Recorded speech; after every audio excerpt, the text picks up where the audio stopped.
আজকে আমি দেখাচ্ছি মাছ আর আলু দিয়ে আমি কিভাবে রান্না করি। আমি আজকে নিয়েছি সিলভার কার্প মাছ। তোমরা চাইলে যে কোনো ধরনের মাছ ইউজ করতে পারো। প্রথমে মাছগুলো লবণ আর হলুদের গুঁড়া দিয়ে মাখিয়ে তেলে ভালো করে ভেজে নিলাম। তারপর প্যানে তেল দিয়ে তার মধ্যে দিয়ে দিলাম আস্ত জিরা গুঁড়া আর তেজপাতা।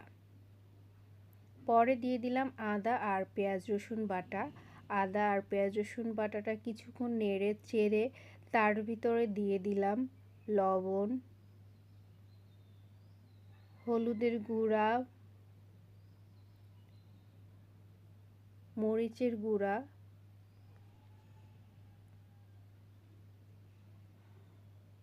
জিরা গুঁড়া আর ধনিয়া গুঁড়া। তো মশলাটা ভালো করে কষানোর জন্য এরপর আমি হালকা পরিমাণে পানি দিয়ে দিলাম।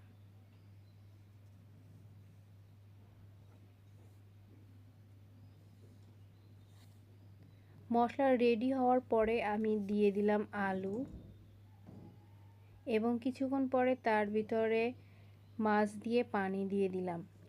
এভাবে রান্না করলে খুবই কম সময় লাগে, আর সময় কম নিয়ে রান্না করলে তরকারিটার কালার সুন্দর হয়। তোমরা এভাবে ট্রাই করে দেখতে পারো। ভিডিওটা ভালো লাগলে লাইক, কমেন্টস ও শেয়ার দিও এবং সেই সাথে সাবস্ক্রাইব করে পাশে থেকো।